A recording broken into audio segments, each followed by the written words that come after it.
الحمد لله نحمده ونستعينه ونستغفره ونؤمن به ونتوكل عليه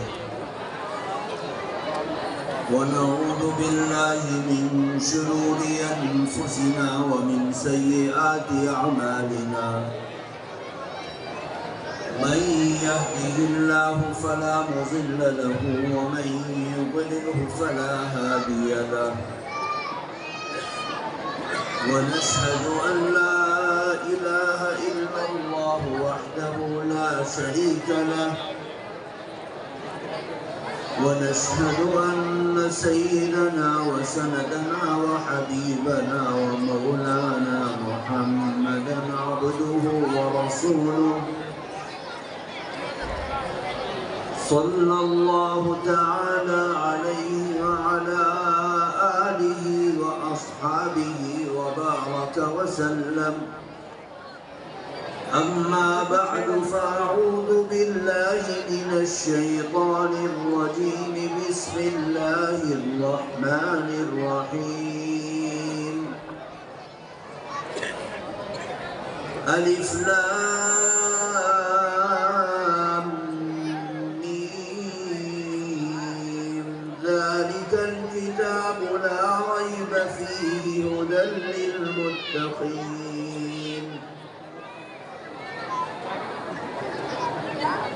الذين يؤمنون بالغيب ويقيمون الصلاة ومما رزقناهم ينفقون والذين يؤمنون بما أنزل إليك وما أنزل من قبلك وبالآخرة هم يوقنون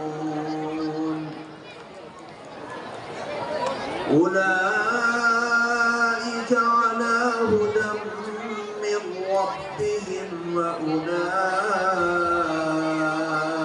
هم المفلحون صدق الله حضرات علماء اعظام اور اپنے اس دینی قدیم ادارے کی دعوت پر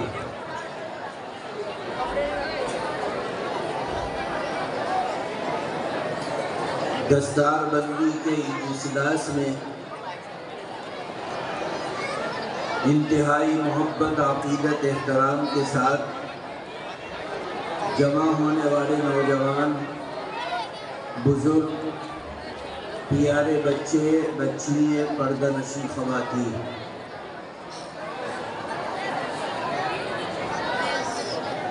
آپ حضرات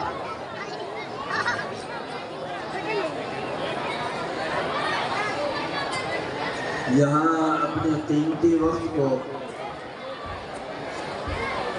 فارغ کر کے تشریف لائے ہیں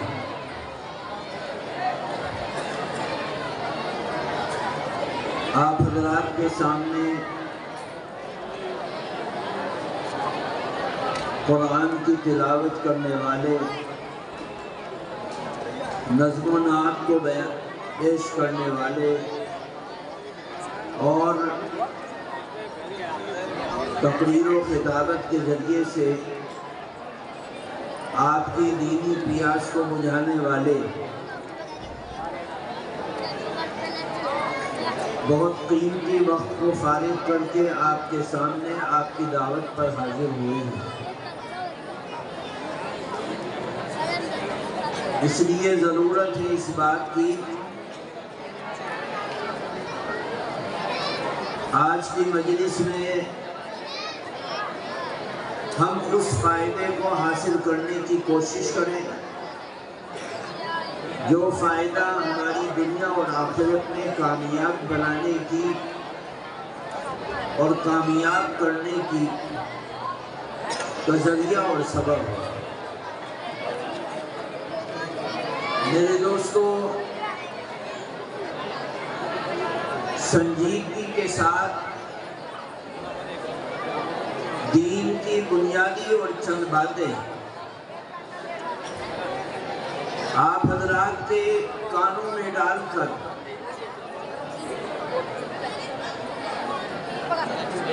کچھ ایسا پیغام آپ کے سامنے رکھنا چاہتا ہوں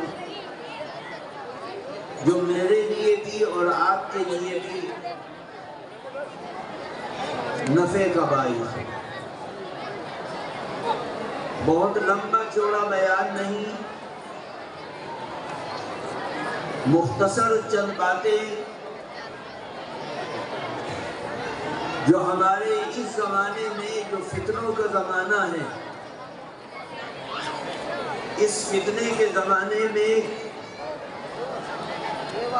ہم سب کی دینی اور ایمانی ضرورت ہے۔ اللہ تعالیٰ نے ہمارے اس دین کو، مذہب اسلام کو، جب اس دنیا میں ہماری قسمت میں لکھا اور ہماری قسمت میں یہ تھا کہ ہم اللہ کے نبی صلی اللہ علیہ وسلم کے لائے ہوئے اس دین میں پیدا کیے جائیں گے اور ہم اللہ کے نبی کو مانیں گے انشاءاللہ۔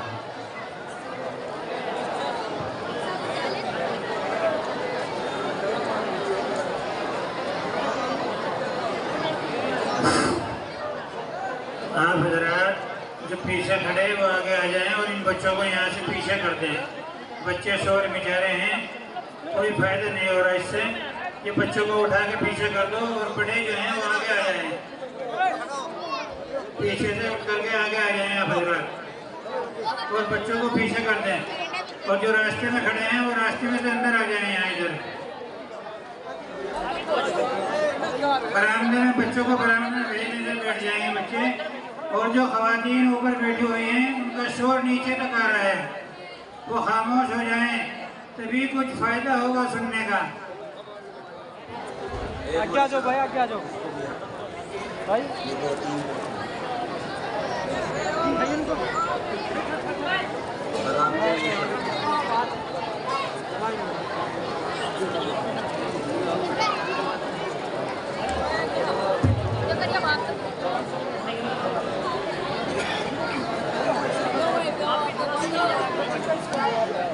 ویڈیو بنانا آ رہا کیا کوئی موبائل چین میں کوئی ویڈیو بنانا نہیں یار۔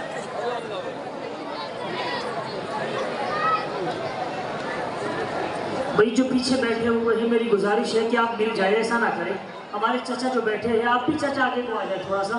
یہ ہمارے نوجوان بھائی یہ ادھر جو بچے بیٹے ادھر چلو، برآمدے میں یہاں سے اٹھ جاؤ، یہاں سے ادھر چلو، وہاں جاؤ، بالکل ان چھوٹے بچوں کو نکالو یہاں سے، ادھر بھیجو بھائی، اور بالکل خاموش ہو کر کے بیٹھ جائے۔ ہمارے علماء اکابرین لمبا سفر کر کے آپ کی محبتوں میں تشریف لائے ہیں، میری گزارش ہے آپ خاموشی سے ان کو سنیں، بہت قیمتی باتیں ہوگی، نفع کی باتیں ہوگی، آپ خاموش۔ یہ جو بچے کھڑے ہیں ان کو بھی ادھر نکال دیں، بیٹے ادھر چلو، آپ چلیے، آپ ادھر، آپ آگے کو آ جائے، تھوڑا سا مل جائے آپ، اور جو بچے بیچ میں شرارت کر رہے ہیں ان کو نکال کے ادھر برآمدے میں بھیج دو، آپ آگے کو مل جائے آپ۔ میں عرض کر رہا تھا اللہ تعالیٰ نے جب اللہ کے بندوں میں گمراہی آئی، پروردگار عالم نے اپنے خاص بندوں کو نبوت و رسالت سے مالا مال کر کے اپنے بندوں کے درمیان میں ان کو بھیجا۔ کبھی موسیٰ علیہ السلام آئے، کبھی ابراہیم علیہ السلام آئے، کبھی داؤد علیہ السلام آئے۔ بڑے بڑے انبیاء، بڑے بڑے پیغمبر اللہ تعالیٰ کی طرف سے اس دنیا میں مبعوث کر کے بھیجے گئے۔ ایسا نہیں تھا کہ اللہ تعالیٰ نے ان نبیوں کو وہی پال پوس کر اس دنیا میں بھیجا ہو۔ وہ ہم جیسے تھے، ہماری طرح شکل و صورت تھی، ہماری طرح انسان تھے. ہم جس اعتبار سے اس دنیا میں جس راستے سے گزر کر آتے ہیں، اسی انداز سے اللہ تعالیٰ نے ان نبیوں کو پیدا فرمایا، اور وہ ایک زمانے تک سماج کے درمیان میں پلے اور بڑھے، جوان ہو گئے. جب ان کے اندر حلم اور بردباری آ گئی، سمجھداری اور عقل آ گئی، تو پروردگار عالم نے نبوت سے مالا مال کر کے ان کے اوپر اس امانت کا بوجھ رکھ دیا، جس امانت کے ذریعے سے گمراہ اور راستوں سے بھٹکی ہوئی انسانیت کو پروردگار عالم سے رشتہ مضبوط کر کے باندھنا تھا. چنانچہ بڑے بڑے پیغمبر آئے اور ایسے ایسے لوگوں سے ان کا ٹکراؤ ہوا جو اپنے آپ کو کہتے تھے کہ ہم خدا ہیں. جب ان کے سامنے جنت کا تصور پیش کیا گیا تو انہوں نے اس جنت کے چیلنج کو توڑنے کے لیے جنتیں بنوائی. جب ان کے سامنے خدائی کے تصور کو پیش کیا تو انہوں نے اپنی طاقت، اپنی شان، اپنی شوکت اور اپنی مالداری کے ذریعے سے لوگوں میں یہ باور کرایا کہ یہ لوگوں جس خدا کی یہ بات کرتا ہے اس خدا کے وصف تو ہمارے اندر ہے. جب ان کے سامنے ان نبیوں نے معجزوں کو پیش کیا، کرامتوں کو پیش کیا، اللہ کی کتاب کو پیش کیا، اللہ کے نظام کو پیش کیا، ایمان و یقین کو پیش کیا، تو ان لوگوں نے اناد اور تکبر کے اندر ان نبیوں کو قتل کرنے کے لیے، ان کے ماننے والوں کو قتل کرنے کے لیے، ان کی بستیوں کو اجاڑنے کے لیے ان کو گھروں سے نکالا، ان کے گھروں کو مسمار کیا، ان کے خاندانوں کو تباہ کیا، ان کو برباد کرنے کی وہ کوشش کی جس کا تصور اس دنیا کی زندگی میں نہیں کیا جا سکتا. لیکن اللہ تعالیٰ نے نبیوں کے نبی، نبیوں کے امام، نبیوں کے سردار، نبیوں میں سب سے اعلیٰ و عرفہ مقام پر فائز، آمنہ کے لال، عبداللہ کے بیٹے، بنی ہاشم میں پیدا ہونے والے ایک شخص محمد جن کا نام تھا، جب ان کو اس دنیا میں بھیجا، وہ اس دنیا میں آئے اور انہوں نے بچپنا لوگوں کے درمیان میں گزارا، جوانی لوگوں کے درمیان میں گزاری. لوگوں نے ان کی امانت کو دیکھا، لوگوں نے ان کی دیانت کو دیکھا، لوگوں نے ان کے کلام کو سنا، لوگوں نے ان کی کرامات کو دیکھا، لوگوں نے ان کے معجزے کو دیکھا، لوگوں نے ان کی شرافت کو دیکھا، لوگوں نے ان کے اخلاق کو دیکھا، لوگوں نے ان کی شان کو دیکھا، لوگوں نے ان کی تجارت کو دیکھا، لوگوں نے ان کے معاملات کو دیکھا. سب کچھ دیکھتے تھے اور جانتے تھے کہ محمد کا کلام برحق ہے. محمد جو بات اپنی زبان سے نکالتے ہیں وہ سچی ہے. محمد کے اوپر جو کلام نازل ہوتا ہے وہ کلام کسی انسان کا کلام نہیں ہو سکتا. محمد جس پیغام کو لے کر آ رہے ہیں وہ پیغام کسی انسان کا پیغام نہیں ہو سکتا. لیکن اس کے باوجود قرآن کے بارے میں، نبی کی زبان سے نکلی ہوئی باتوں کے بارے میں، نبی کے انداز کو، نبی کی شرافت کو، نبی کے کردار کو، نبی کی حیا کو، نبی کی پاکدامنی کو، نبی کی عزت اور شان کو وہ لوگ چیلنج کرتے تھے. اللہ کے قرآن کو کہتے کہ یہ مجنون کا کلام ہے، اللہ کے قرآن کو کہتے تھے یہ جادوگر کا کلام ہے، اللہ کے قرآن کے اوپر شک کرتے تھے، اللہ کے قرآن کو بنایا ہوا کلام کہتے تھے. لیکن اللہ تعالیٰ نے قرآن کے ذریعے سے چیلنج کر کے ساری دنیا کی انسانیت کو کہا ان کنتم فی ریب مما نزلنا علی عبدنا فاتوا بسورۃ من مثلہ. اے مکے والوں کے ماننے والوں، آؤ اگر قرآن کے بارے میں تم شک کرتے ہو، اے مشرکین کے عالموں، اے یہودیوں کے عالموں، اے عیسائیوں کے پوپ اور پادریوں، اگر قرآن کے بارے میں، قرآن اللہ کے کلام کے بارے میں، نبی کے اوپر نازل ہونے والے میسج کے بارے میں اگر تمہیں رائی کے دانے کے برابر بھی شک ہے تو آؤ قیامت کی صبح تک آنے والی انسانیت کو اللہ چیلنج کرتا ہے، قرآن چیلنج دیتا ہے، نبی کے واسطے سے دیتا ہے، صحابہ کے واسطے سے دیتا ہے، قیامت تک کے علماء کے واسطے، محدثین کے واسطے سے دیتا ہے، دین کے جاننے والوں کے واسطے سے دیتا ہے کہ آؤ قرآن کے مقابلے پر ایک سورت پیش کر کے دکھلاؤ۔ اگر تم اپنے دعوے میں سچے ہو، وَادْعُوا شُهَدَاءَكُم مِّن دُونِ اللَّهِ، اللہ کے سوا کسی پوپ کو بلاؤ، کسی پادری کو بلاؤ، کسی عربی کو بلاؤ، کسی عجمی کو بلاؤ، کسی جانکار کو بلاؤ، کسی مالدار کو بلاؤ، کسی کالے کو بلاؤ، کسی گورے کو بلاؤ، کسی مرد کو بلاؤ، کسی عورت کو بلاؤ، سارے جہان کے اجل اور بدر، سارے جہان کے پہاڑوں میں، دروں میں، ریگستانوں میں، سمندروں میں، جزیروں میں، دنیا کے کونے کونے پر جتنی انسانیت ہے، آدم سے لے کر قیامت کی صبح تک اور آدم سے پہلے سے لے کر قیامت تک، ساری جنات کے عالموں کو، مدبروں کو، جاننے والوں کو، سب کو بلا لو اور ان کے سامنے اللہ کے اس چیلنج کو پیش کرو کہ اللہ کے قرآن کے مقابلے پر کوئی سورت پیش کر کے دکھلاؤ، تو اللہ کہتا ہے ساری دنیا عاجز آ جائے گی، ساری دنیا اللہ کے قرآن کے سامنے بے بس ہو جائے گی، لاچار ہو جائے گی، لیکن اللہ کے قرآن کے مقابلے میں ایک سورت تو بہت بڑی چیز ہے، ایک آیت کو بھی پیش کرنے سے دنیا عاجز ہے اور قیامت تک عاجز رہے گی انشاءاللہ۔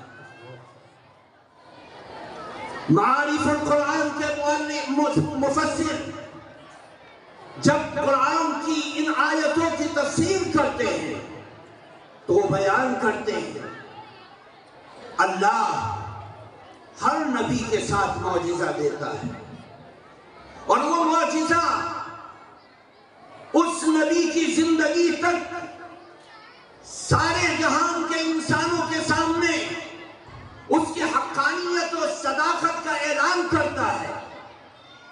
اللہ کے پیغمبر آمنہ کے لال کیونکہ قیامت تک آنے والے، قیامت کی صبح تک آنے والی انسانیت کے پیغمبر ہیں، ان کی نبوت ختم ہونے کے لیے نہیں آئی، ان کی رسالت باقی رہے گی۔ اللہ نے ان کو ایک ایسا معجزہ دیا جو معجزہ قیامت تک باقی رہے گا۔ اس معجزے کو ہم آج اپنی بھاشا میں، اپنی زبان میں، اپنے مذہب میں، اپنی سوچ میں ہم اس کو قرآن کہتے ہیں، جس قرآن کا چیلنج قیامت کی صبح تک ساری دنیا کفر کے اوپر لٹکا ہوا ہے اور ساری دنیا ختم ہو سکتی ہے لیکن قرآن کا چیلنج نہیں ختم ہو سکتا۔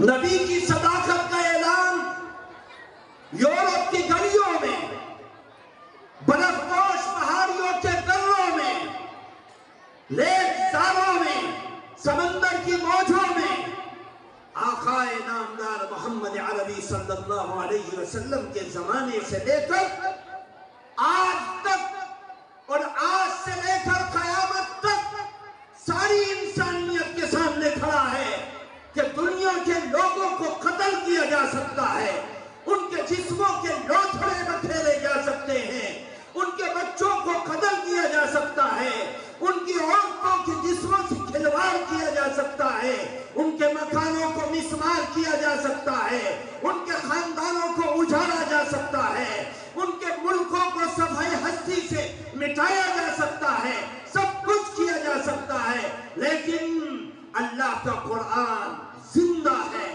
زندہ رہے گا، زندہ رہے گا، زندہ رہے گا یہاں تک کہ قیامت آ جائے گی اور قرآن زندگی کے ساتھ اس کے ماننے والوں کو زندہ رکھے۔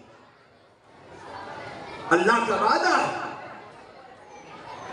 قرآن کا پیغام صرف ایک ہے، اے لوگوں اللہ کے ایمان کا کلمہ پڑھو، ایمان لاؤ اور اپنے اعمال کو درست کر لو۔ پورے دین کا نچوڑ ان دو شبدوں کے اندر ہے، اللہ پر ایمان لے آؤ اور اپنے اعمال کو درست کر لو۔ ان دو شبدوں کے ماننے والے